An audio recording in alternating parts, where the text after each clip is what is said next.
All right. Thank you so much for joining our session. And, today we're going to be specifically focusing on the relationship between an economic system and consumption ethics. And hence, because of the topic that we are mainly discussing in our class is climate change, we're going to see how all of these elements come together and whether they help us make sense of the problem or also a relationship with the problem, but also corporations. And of course, we have to talk about governments enforcing specific laws and historical elements and traditions that are going to make sense of the way that we have come and lived about. I think that honestly, it's really important that we question ourselves whether in our human history, whether we have always lived like this. I mean, we're so used to this, getting all of these books like really fast with a click. But imagine how hard was it just to get even something as minimal as light. So I think those are important questions that obviously they are connected with political developments, with technological developments, and all of the different systems that compose a historical transformation, right? So today's session, we are specifically going to be focusing on this way of thinking of how do we consume today and its relationship to the different variables that make climate change an important problem. Okay, so that is why we have in here four elements that we're going to be focusing. Although I'm going to be honest, and most of today's session is going to be focusing on point number one. Why? Because in there we're going to be looking into what is an economic activity, and it's sort of minimal, when we talk about historia minima. So the minimum historical elements that we need to understand about economic and climate change and environmental crisis as well. Okay. So I'd like you to begin by thinking about this. What is an economic system for you? Just pause the video and think of it. What makes an economic system be what it is? Okay, so I hope that now you're back after pausing the video and reflecting upon it. And I want you to think about this. Every society, it doesn't matter in what point of history, whether it was with ancient Greeks or today, every society has needs and they must be covered or satiated. That is one of the fundamental roles of the government, but also the private sector, right? Now, so every society has these needs, and the way that they are covered, the strategy that in that specific historical time period is being used, and accompanied with political systems and all of the different elements that make it possible. But all of those differentiations is what we would understand as an economic system. The way in which production, in which we produce a book, for instance, but at the same time, in the way that we transport, the raw materials that we need to produce a book and then to send it to that specific person. Today, we're so used to, like I was telling you at the beginning of the session, to just, make a click and you'll have your product tomorrow. And with that click, it kind of silences or just kind of not vanishes, but, it just makes it invisible for us. Like all of this element of production and the distribution of that particular element, it's just, I don't know, it kind of makes it like really an interesting element to think about, because what I mean is the following. Do you know where is whatever you're buying is specifically coming from? And like when you go and buy something from, for instance, from Amazon or even Mercado Libre or any other type of service that you're using, some services, they tell you specifically where is your product coming. But I've seen that Amazon, for instance, has been, at least here in Mexico, has been kind of hiding such elements. And I think it's really important that we ask them to be as, as clear as possible, at least on this respect. Okay. So What comes next? When we talk about an economy, everyone divides them in these different sectors. The primary one, which has to do with how we get the raw materials that we need for books production, then the manufacturation of books, and then how are they, for instance, moved to specific bookstores such as Gandhi, Barnes and Noble, or any other type of library that you might go and visit.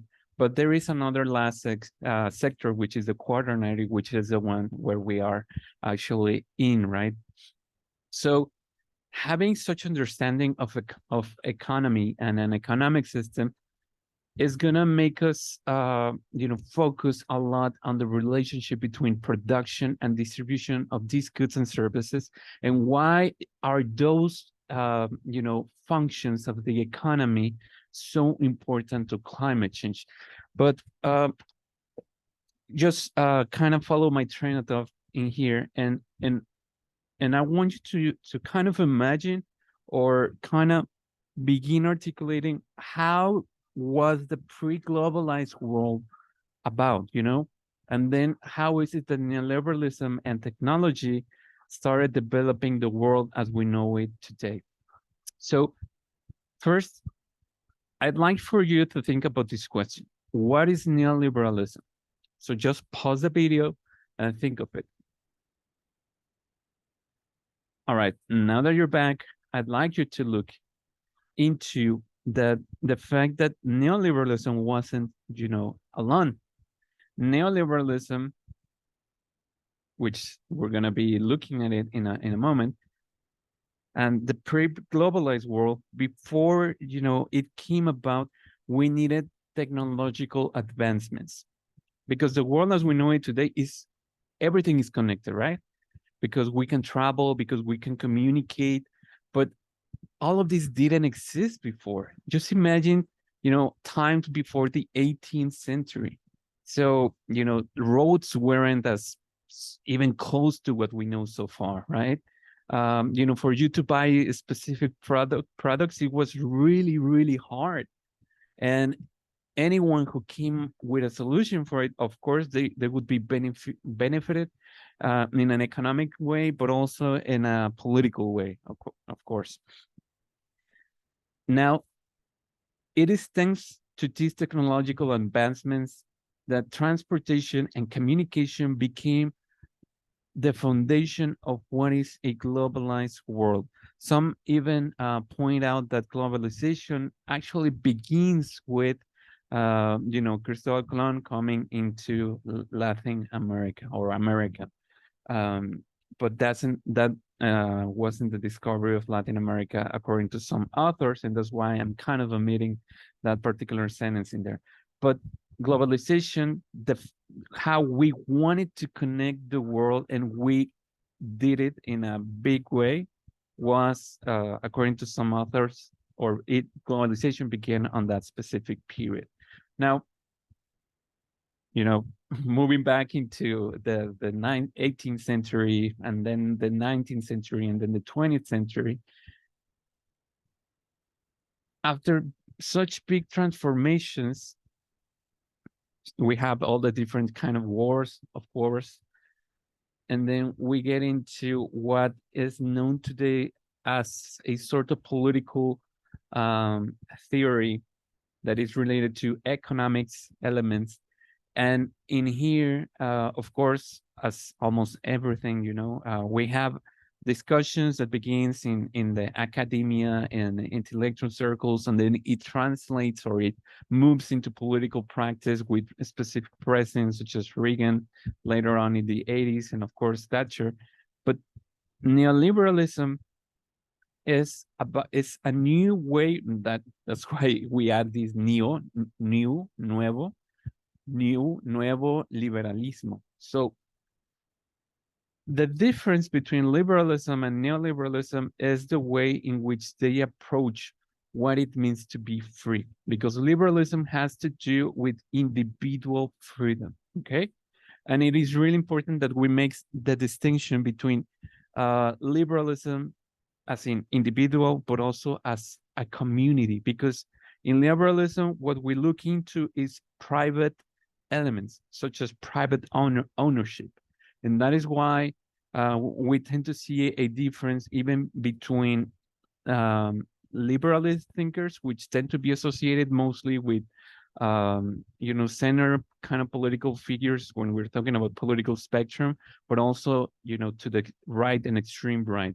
And leftist kind of thought is more related to the whole opposite, because in left think thought, we associated with the community rather than just individual per se, or we think how, through community, individual freedom can come about. Okay. But the difference between liberalism and neoliberalism has to do with the way in which economic is actually used. Because in liberalism, it was more about political elements. How do we become free? How do we get freedom?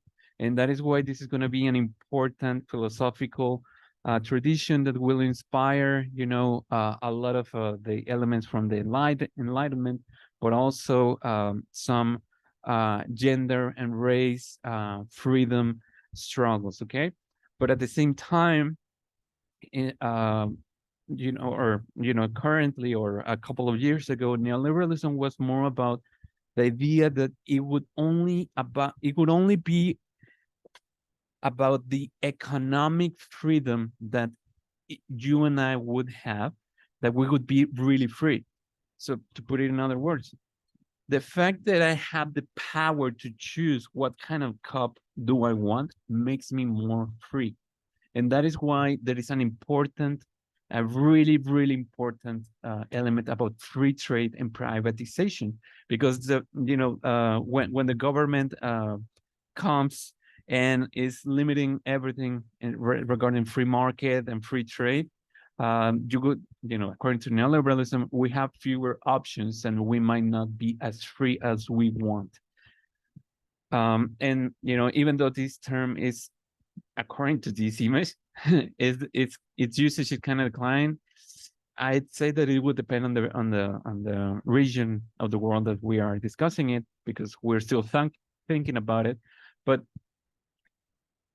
now connect this idea of individual freedom and free trade with options, because if globalization didn't join the room, maybe I wouldn't be able to get this cup that I'm pretty sure that it comes from China, although I bought it in Ciudad de Mexico at a Greek exhibition.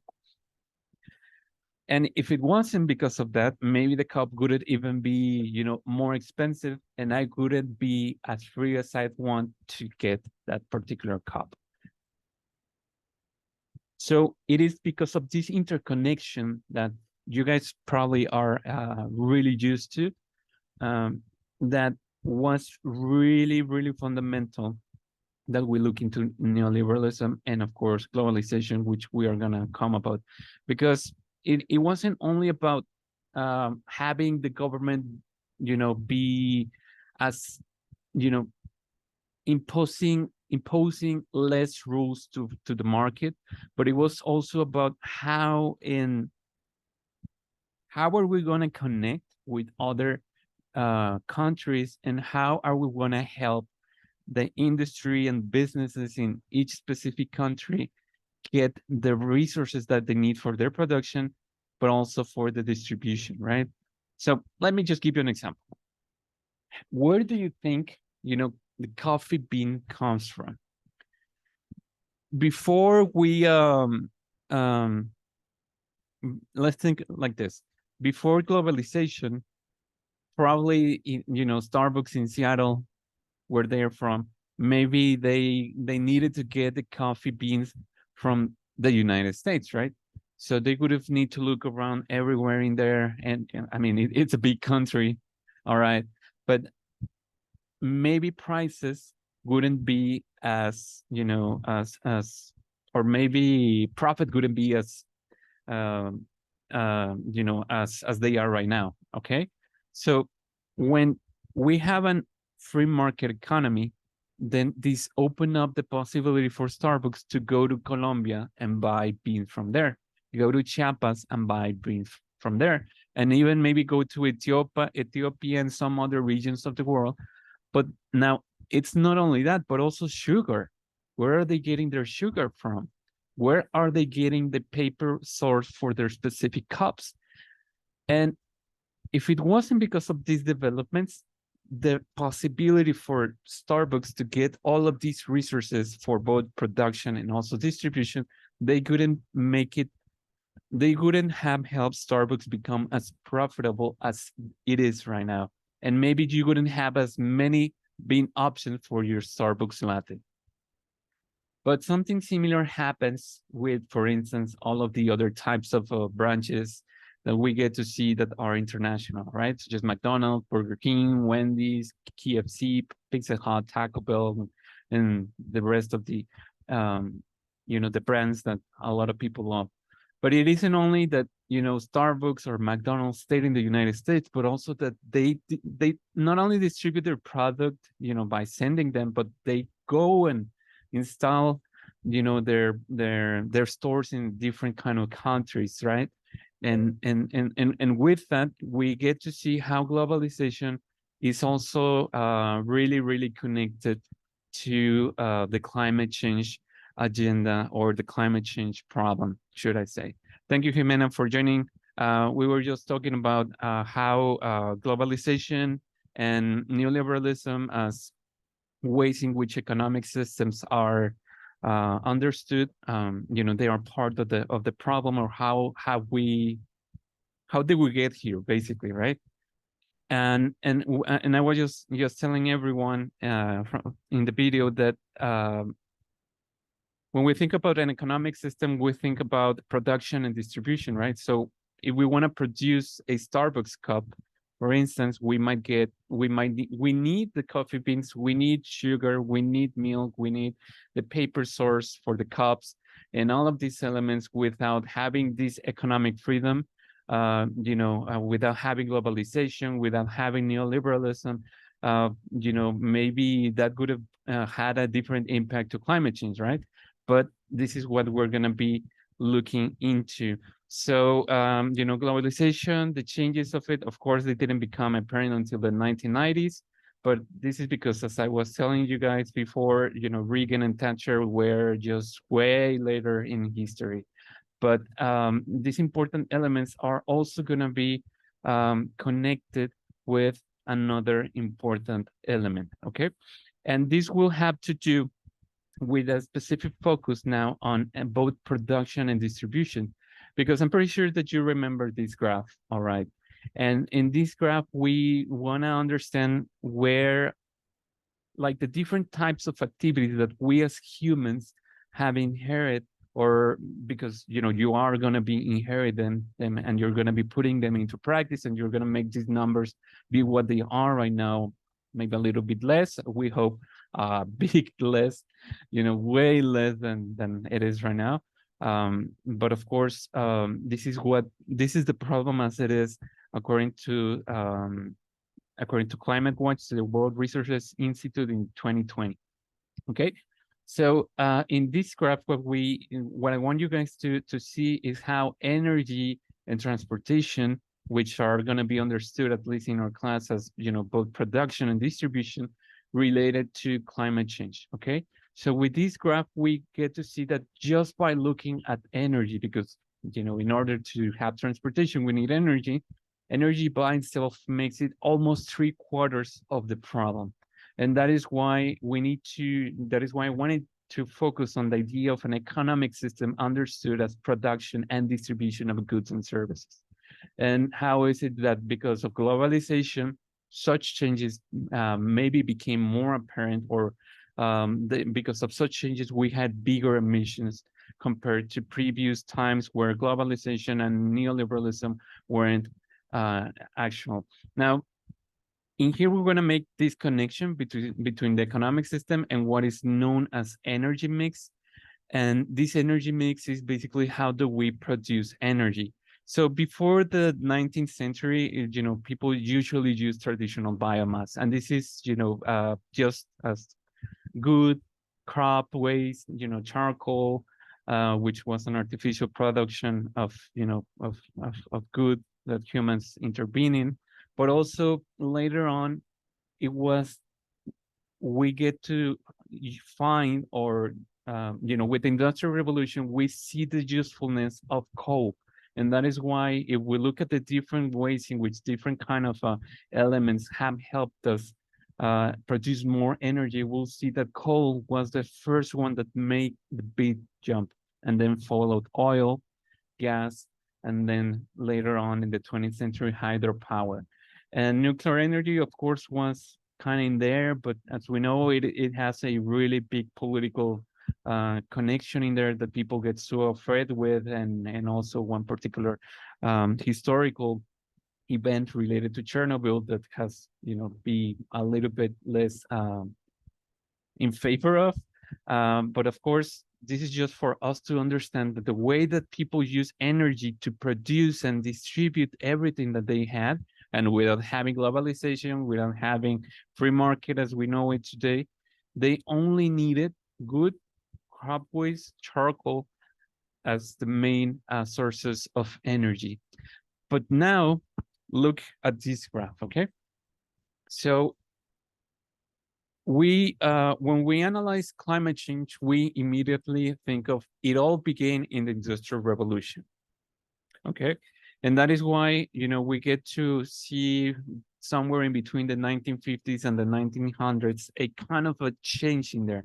And it is true, we get to see that in there, coal becomes even more apparent, or at least its usage in the global primary energy consumption.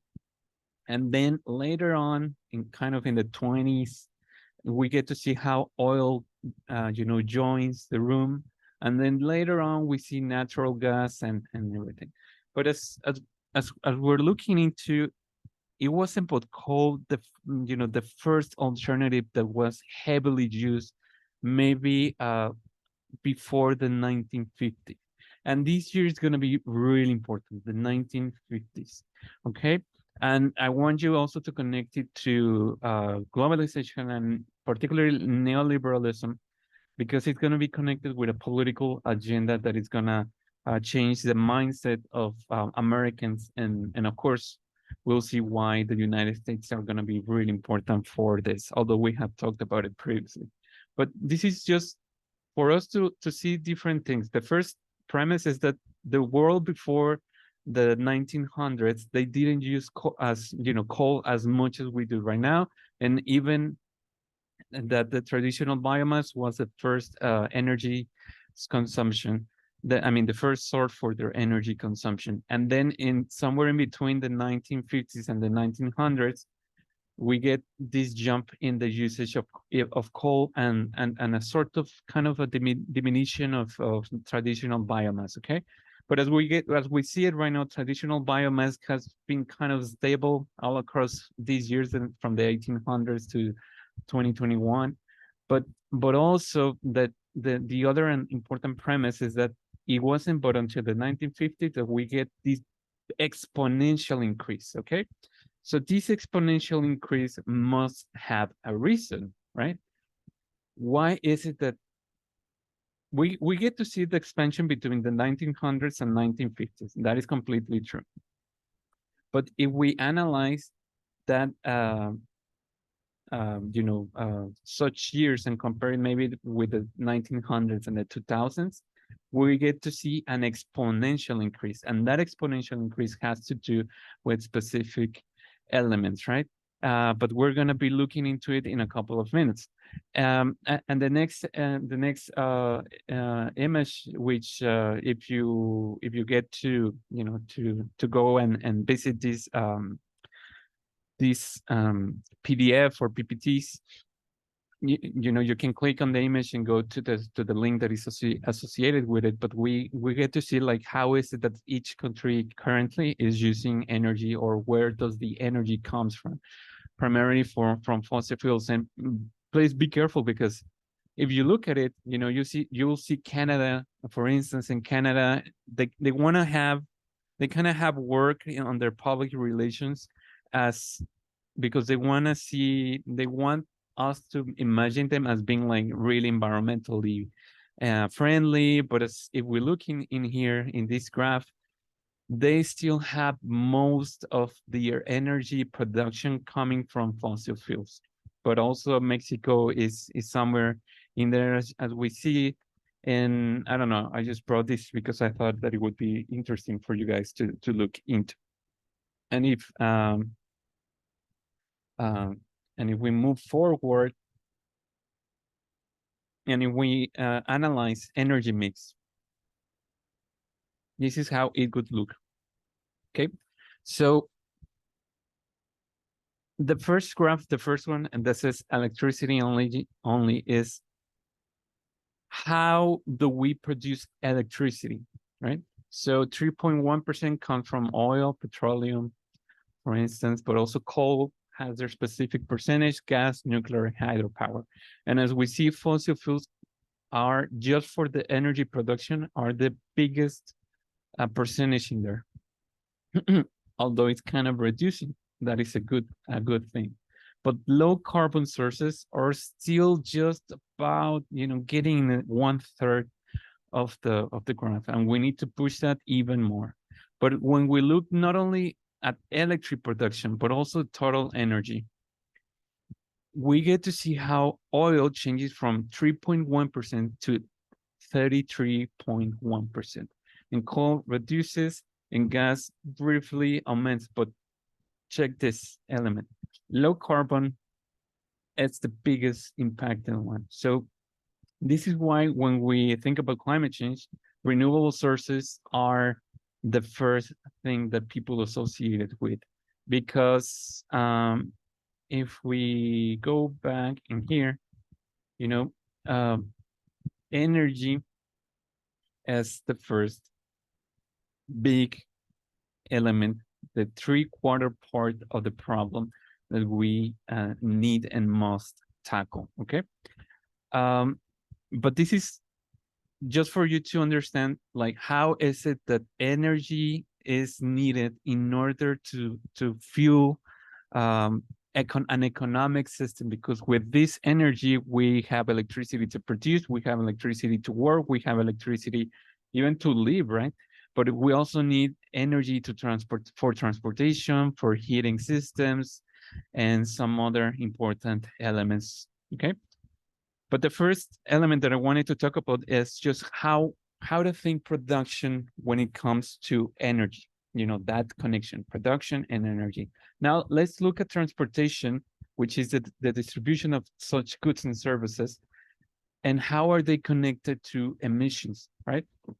So all of these elements that come from our worlding data, I think that they are great because they help us make sense of this problem, right? So for instance, as we're looking in here, we are finding out that 74.5% of transport emissions come from road vehicles, right? So this means cars, motorcycle, buses, taxis.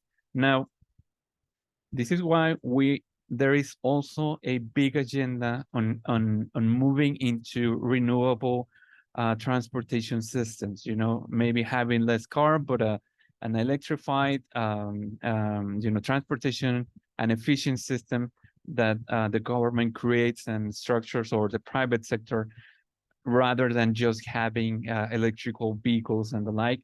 But also in here, we are talking about trucks and lorries, and how, of course, they are part of the whole transportation between the raw materials, but also the transportation that we need for some different merchandises that we need. Okay. Now, this is a 74, almost three quarters of the problem. Okay. But we also have in there aviation following, and then shipping.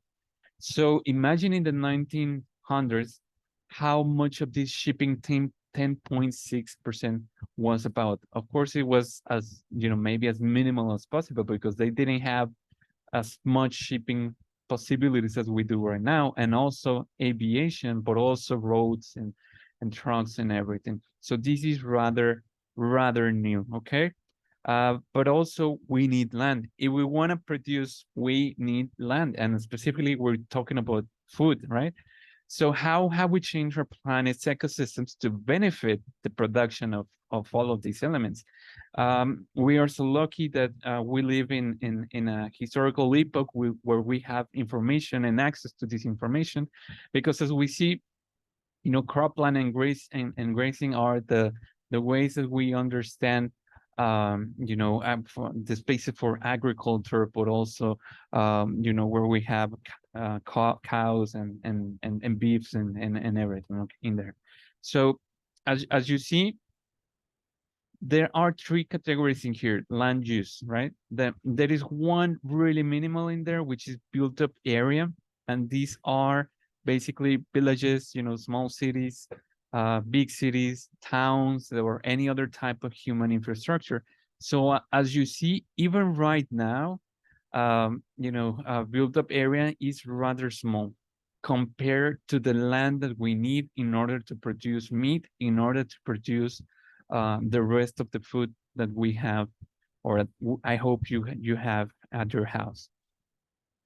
Now, today, if we look at our planet's surface, 71% is ocean, right? And 29% is land. And out of these 149 million kilometers square, 71% is what we have as habitable land, okay? That 104 million kilometers. The rest are glaciers, which are really important, but also barren land, which in here we're talking about deserts, salt flakes, exposed rocks, beaches, and dunes, okay? Now, moving back into habitable land, out of that 71 habitable land, think in here as this subdivision of the land that we need for agriculture, which is half of that. Agriculture takes 51 million kilometers square, and forests have a 37% of coverage. And if we're talking about specifically urban and built up land, that small yellow region in here, it is just 1.5 million kilometers square, okay? And fresh water is also that small percentage. And that is why water scarcity is a big problem, because as we see, that 1% is just rather small. And out of that 50% of agriculture, in there we get to subdivide it in livestock that which is associated with meat production and dairy products, but also the 23% that comes for crops, right? So out of the 149 million kilometers that we have of land use, 51, almost 1/3 of it is associated with food production, and that is why it's rather important that we associate it with the economic system, because it is another big part of our human lives as well. And if we wanted to kind of map out how would all of these different land coverages, land kilometers per category would look like, for instance, we would need all of the Americas to cover livestock. We would need, that country in Africa would be just, if we put every village, every town in one place, that's the amount of space that we would need. Forests are, these regions of Africa in there. In some Asian territories, of course, they would help us make sense of fresh water, but also cropland. Now, as we see in here, the economic system traduced into climate change, into energy that helps production and transportation, they still haven't answered us whether we've seen the historical element that would make us understand what happened, so that big exponential increase that we saw from energy consumption per source, why did it have that exponential jump? This one, in the 1950s, as we see, from the 1950s onward, we have this big exponential increase of greenhouse emissions. Okay. And I wanted to add in here, for instance, China, the United States, and the least developed countries. So we get to see, how they are correlated to the problem. But there is this important element that if you have been reading or learn about, I'm pretty sure that you have already seen it somewhere in between them, the idea of the great acceleration. Now, this great acceleration, think of it as that exponential increase, okay? This exponential increase has to do with an important historical element known or moment known as the Great Acceleration, in which when historians and sociologists, they analyze all of these different trends, like how has world population, how does it look like when we grab them? How does GDP look like? Energy use, urban population, fertilizer consumption, water use, paper production, and compared to also to the earth systems such as carbon dioxide, nitrous oxide, methane, and some of the other elements. In here, we get to see that almost in all of them, there is that big exponential increase from the 1950s onwards. And this great acceleration is connected to this idea of a specific booming period. And of course, with baby boomers. And this idea of baby boomers is completely associated with a booming economy, with an increasing economy, and now connected with, of course, with neoliberalism.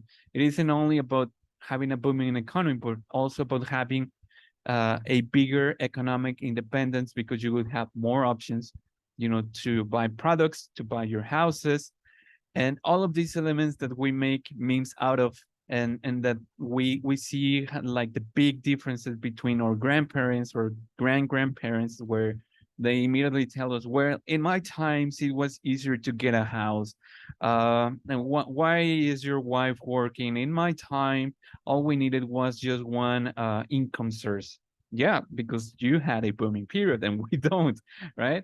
That is the big difference. But it is because of this booming period that we see an economic increase that is accompanied by inflation, by economic crisis, but also with Earth system impacts, such as more carbon dioxide emissions, most impacts on our ozone layers, more impacts on ocean acidification, more impacts in forest loss, in domesticated land. And why is this so? Because countries, particularly in the United States, they realized that with the resources that they had in their country before having a globalized economy, they wouldn't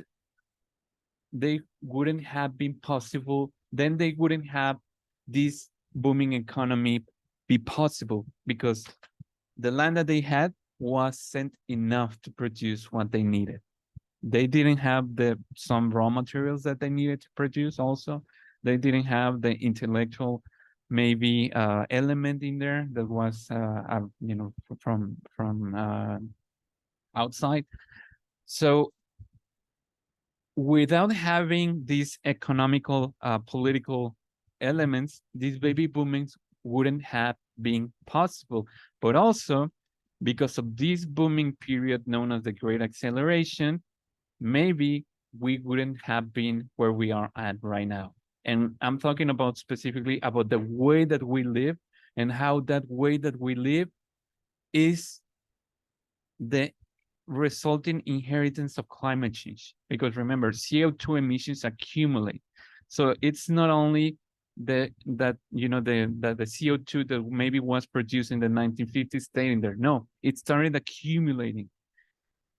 And the world that we have inherited and the world that we have aren't compatible.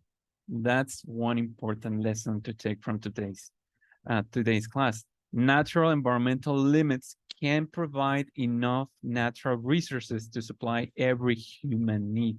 This is why neoliberalism and globalization were important, like really fundamental element, because without looking at the rest of the planet, we wouldn't have the world that we live in right now. And if you don't believe me, let's look, for instance, at this graph. This graph, what is showing us is this idea of how much how much of the things that we need for our planet are produced, how much of it, and how much do we need. Okay, so how much does our planet produce is measured in global hectares, and as you see, we have in here some green area coloring there, and that is this ecological reserve and biocapacity, that how much of it can our planet produce. And this red line is related to our ecological footprint. How much pressure do we put it to our planet? So before the 1970s, somewhere in between there, our ecological footprint was just really close to the amount of pressure that our planet can take. But after that, as I was telling you before, somewhere in between the great acceleration, we get into this exponential increase, which is what we were looking into right now.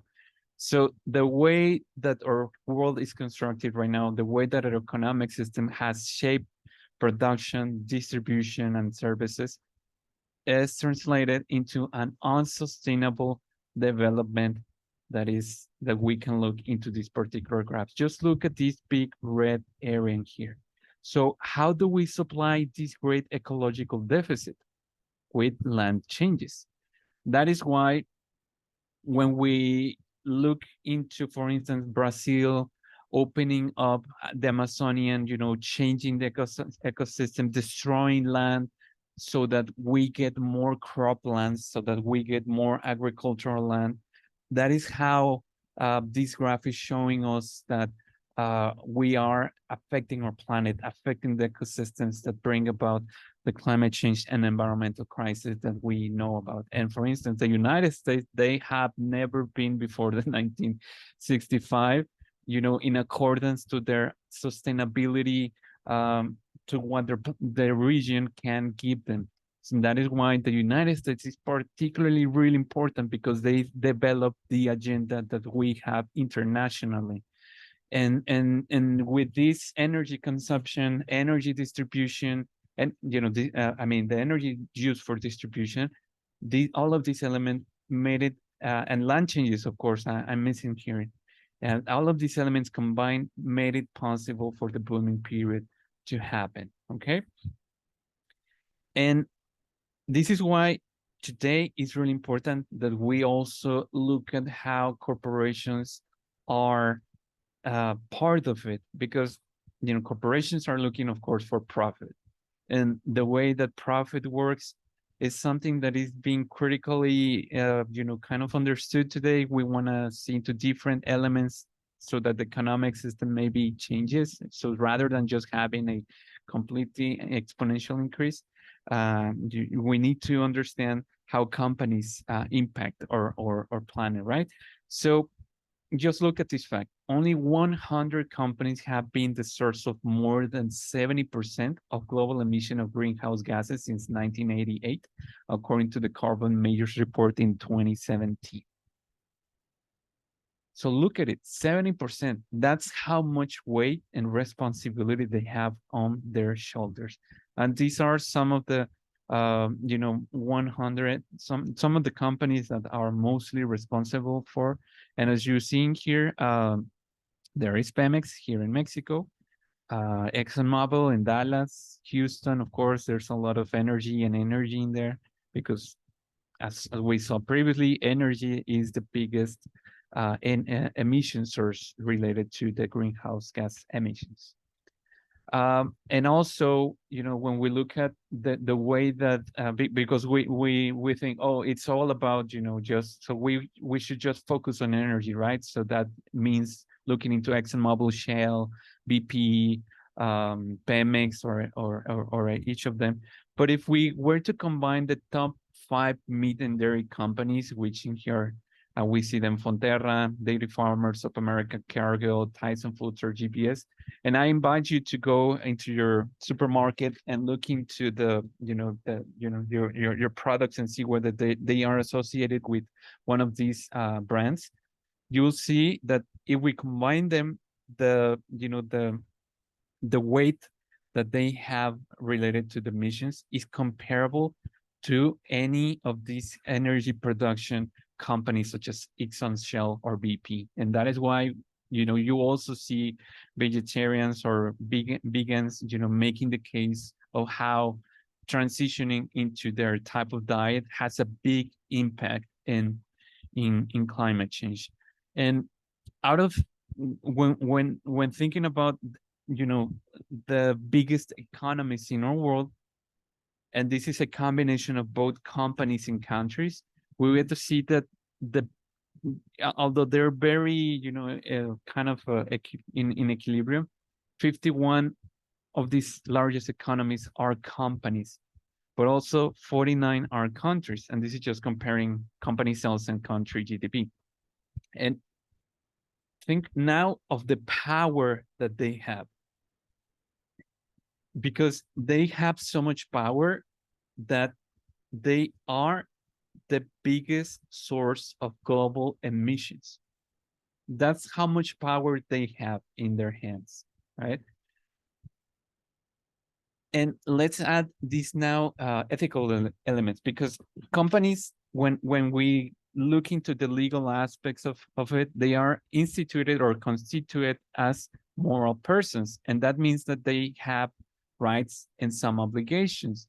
However, they don't have the same obligations as, for instance, countries. Countries have a duty of care to us, right? They are supposed to be there to take care of ourselves. But are they? And even when we have our doubts with countries and governments, which they have a big duty, and we can have big litigations because that's their primary, what they should be doing. Companies have even less responsibility because they are responsible to economic terms, more to the moral terms. That is why you're gonna be you have to understand that companies don't have a duty of care compared to governments. They are not part of this social contract. And hence why some important intellectuals want to make the case that companies should be part of that social contract, and that should entail changes in the way that they are related to the problem. And lastly, corporate responsibility is something that is free to do.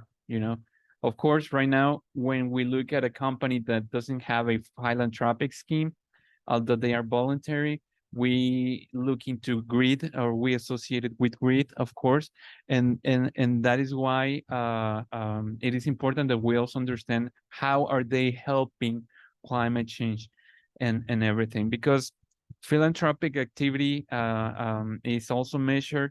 And for instance, the total philanthropic that was given in the 2090s was about $73 billion. But out of all of that money, only 5 to 9 billion was associated with climate change litigation, which is less than 2%. So even with this philanthropic scheme, it isn't enough. And this is, of course, to finance sustainability projects. So that is why it isn't enough. We need big changes. We need a change also in the social contract. We need companies to feel and responsible because they have the power to change. They have had the power to change our planet, and they are more powerful than the state. They don't have more responsibilities, and they have even all the rights that a person has. And we're gonna be ending our lesson looking into marketing, and of course later on with consumption. And these are gonna be probably the shortest part of it, because of course, all of this economic system doesn't compute with marketing or marketing, public relations. And I don't want to demonize marketing. I want to say that marketing, specifically the one that produces needs, or the one that is kind of pointing into the unsustainable products, as the one that we should be focusing on, but also the way that we have used economy, I mean, marketing. And in a way, it is all connected to two important figures, or at least the way that we're going to be looking into the relationship between marketing and climate change. And they have to do with both Freud, but also this guy over here. And that guy over here is an important figure that I have its book somewhere in between here. But that guy is the nephew of Sigmund Freud, and that guy is the one that changed into governments the idea of how should we be perceived by them, by it. And where were you? Give me a sec. I had one of my professors from when I was in college, Cody Wimberly. He's a philosopher who just published a book a couple of I think a year ago, and this book, which is called How Propaganda Became Public Relations. And in here he analyzes this particular problem, and propaganda was probably the first word that is associated with marketing, but propaganda is also connected, of course, with political agenda. And that is why marketing is really associated with this guy that we are looking into.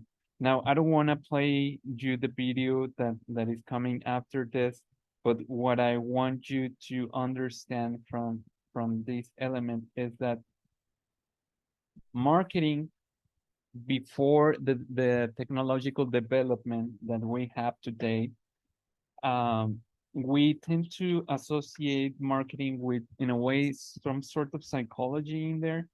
And we're gonna see why this is still relevant. But before the development of psychology as a science that we have today,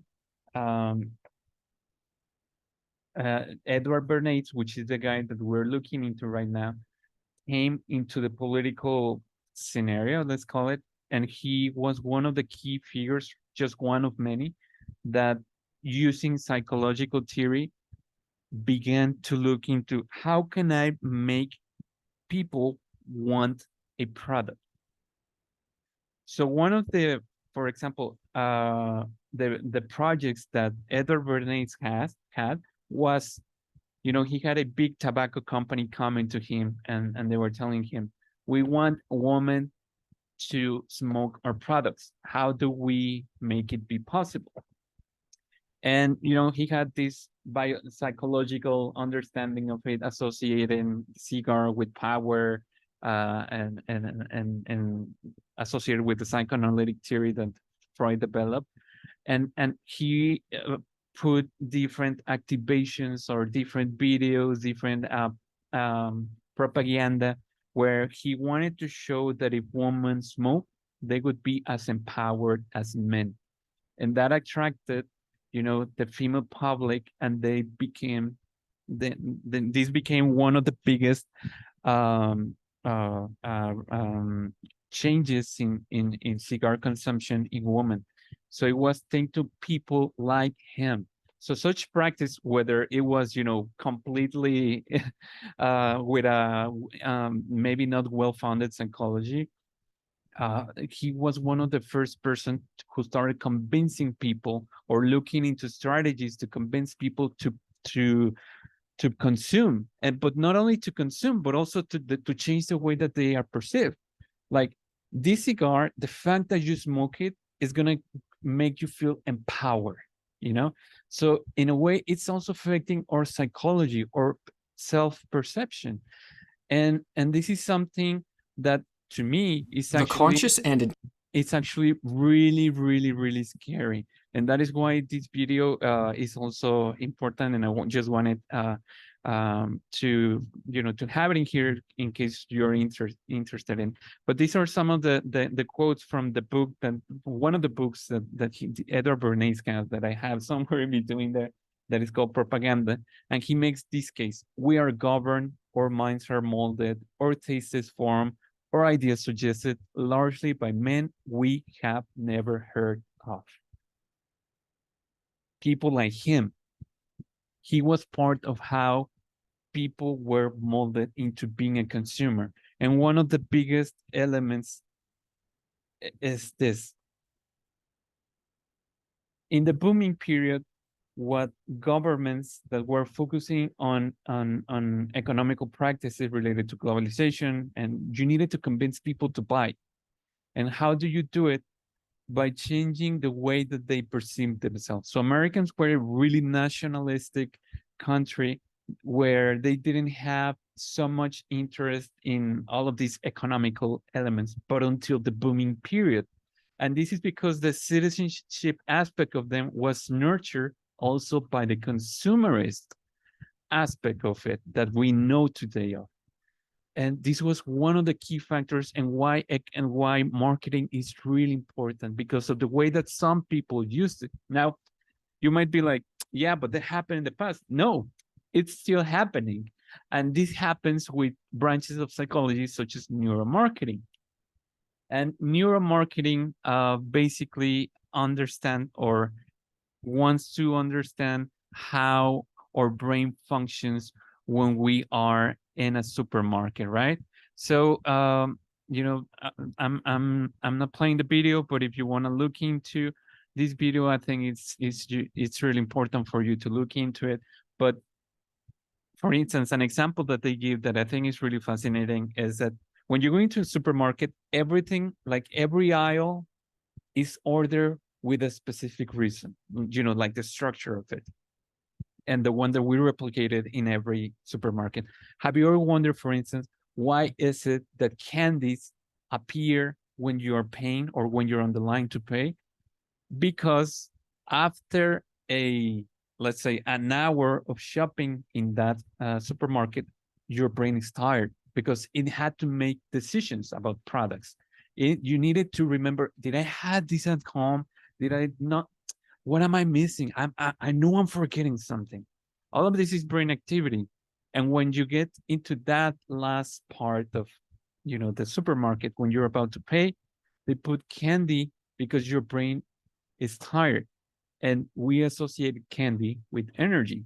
That's why you also have energy drinks in there. That's why you have Coke in there. That's why you have water, because of course you might, dehydrate. But all of these elements are there because of developments of these type of branches, neuromarketing. And this is just another way to show you that psychology is part of this economical practice associated even with marketing. And how is it that they are part of the problem, right? And this then should make you wonder, okay, so the world, big businesses, big companies, they are, of course, a big part of the problem.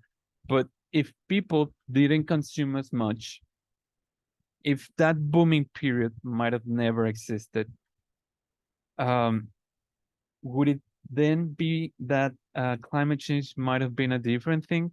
I think that's a question that some might be really eager to say yes. Like maybe we wouldn't have as climate change as we have today. I think that it's a little bit more complicated, but than that. But there is what I wanted to also tell you is that there is a big tradition into questioning to ourselves whether consuming is a good or bad idea. And throughout history, you're gonna see more than two sides of it, but you know how that we want to resume everything into A or B. So let's say that if we look into consumerism in history, you will have one side of it that is associated with freedom, for instance, liberalism, right?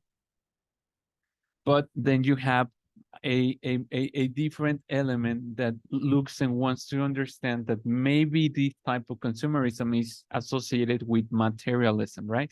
So this idea of vanity, associated with sin, associated, for instance, with Buddhism or some other religious, and that what they are telling us is that the material life doesn't really it shouldn't matter to us as much. But what I'm just trying to tell you is that this historical discussion that previously was more understood on these terms. Let me see. I think it's, oh no, give me a sec. But these two sides of it, I think they describe it in that particular moment. Give me a sec. In here. I'm just gonna play this one because I think it's gonna do a better work than me. Apprentices trained and hospitals funded. Mandeville shocked his audience with the starkness of the choice he placed before them. A nation could either be very high-minded, spiritually elevated, intellectually refined, and dirt poor, or a slave to luxury and idle consumption, and very rich. Mandeville's... So that is, kind of the elements that we think of consumerism in a big, general, abstract sense, that there is only when we have this kind of religious kind of a life that we don't want to or we don't want our spirit to be slaved by all of these material elements. I don't want to whatever and whatever and whatever, and people associate that with poverty, right?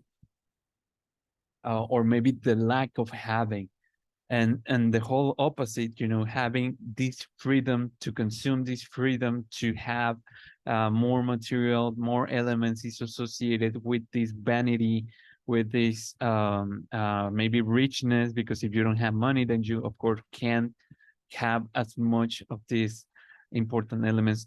But this is focusing to me on the idea that there is a sort of a moment of equilibrium, of maybe a surplus, maybe going under it. And this opens up the question of how much then should we consume? Not only when we're talking about the discussion, like in the video, like the moral discussion of I don't want to be free, I don't want to slave myself to the material life. Not only to that, but now a responsibility to our planet. So this changes the way that the consumerism is or was, because this then should open up this question. Why do we consume? Why should we feel the urge to stay fashionable? Why should we feel the urge to have the latest iPhone, the latest iMac, the latest MacBook, the latest, even in my case, the latest book? Why do we have this urge? And if we look into history, we'll see why. This is associated with a booming period. This is associated with a particular way of living that was brought up by some political agenda, particularly in countries such as the United States. And it's no mistake that if we look at global emissions, they are historically the most responsible countries associated with the climate change problem. So that opens up again this question: does consuming mean being more free, or does it change us to having a more urge to consume? And also going back of whether neoliberalism was right, or whether the other spectrum, which of course they're even more, the political spectrum is more open than just having neoliberalism or Marxist or leftist ideas, because Marxist was one of those key political figures that when he analyzed capitalism, he wanted to say that products or commodities, as he puts it, they have something in them. He used this word of a metaphysical subtlety and theological niceties, really big words. But he was talking about the way that they work in our human mind, creating this particular urge to buy products. And this urge is associated, of course, also with marketing. That is why we needed to talk about marketing. So with this, of course, we can't just say marketing, we're not going to use you anymore. No, we can use marketing for good. We can use marketing for the solutions that we need. But also, this isn't to say, okay, capitalism, we are gonna avoid you at all. It's not like that. I think that we should look at the problem differently, but we need to understand whether or when in our, when we look at the global greenhouse emissions, when is the economic system a big part of it? And if it's in everywhere, then of course then it's there that we need to talk about a more complex problem. That is why, to me, if we want to tackle this problem, right, we need to look into how that graph of greenhouse gases by per sector is really important. But the solutions that are mostly associated with economical practices, at least some of the ones that I know are the following. For instance, we have degrowth. And in here, there is an important element that is being criticized of the economic system, because the economic system, such as the GDP, is associated, or we think that having an exponential growth in profit is gonna be the best. It's the best thing that can happen. And degrowth wants to challenge that idea and argue that maybe that isn't the case. Maybe we should go less than that exponential, graph. Maybe there are more elements that aren't computed in there, and it is because of that exponential growth that we have the problem as we have it today. Maybe it has to do with social metabolism, and degrowth is a solution that is. I didn't talk about it, but that is why that's why they are talking about capitalism. And the other solution, which is mostly associated, of course, with capitalism, is recognizing that the way that capitalism has come about has been bad, but that companies can be ethically conscious, that they can change the way that they have looked at profit and think of having more stakeholders into their businesses, and that includes the environment. So the environment would then be an important stakeholder for a business, and with that, they argue, and some people at least, that maybe the climate change or environmental crisis wouldn't be as bad as we have it today. But then we also have some other, leftist tradition, which is a sort of a woke capitalism critique that is actually criticizing this conscious capitalism, and I think it's also really interesting to see them. And if I'm not mistaken, in here you'll have a video of Slavoj Žižek. He's one of the key figures in let's say pop philosophy, and he's making some interesting critiques to capitalism today. So I think it's also important to look into.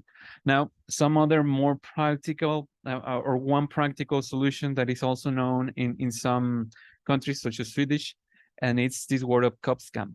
The idea that maybe if we make people feel ashamed of buying, then this could then this would bring a reduction on that consumption exponential increase. And that is why this solution is kind of discussed. It's something that is neither good, bad. It's something that people it's more of a social tradition that some regions might have, and maybe there are also cultural, maybe it's connected to something cultural, but I don't know. I thought that was also like really interesting to look into. And lastly, I just wanted to tell you guys that there is a discipline in economics which is understood as economical ecology. And if you are really interested into if you're from the economical field, or you're anyone who's interested into looking at the economical problem through the ecological lenses, I really, really, really, really encourage you to look into this term, this discipline, economical ecology, because in there they are analyzing, the way into which economy and other subsystems of the planet are associated, what kind of relations should they have, and whether even some of them, for instance, they talk that in traditional economic sense, the environment hasn't ever been computed as part of it. And if they did, maybe we would have changes in the way that we produce and distribute. But this is something, if you're interested in, and with this, I wanted you guys to have an activity for this weekend for you to look into, the different ways into which economic systems are popularly associated with, right? So this is everything that I have prepared for today. I hope they help you, make sense of the problem. I hope they also serve you into maybe having more questions rather than just having an A and B solution, kind of a solution. But I also that, if you're interested in solutions, that you look into some of these last elements that we talk about. And also, if you need information to help, make your case, you can also use some of the elements that we look into this class. But before we leave, Jimena, thank you so much for being part of our session. And I wanted to ask you whether you have a question regarding this week's topic before we leave.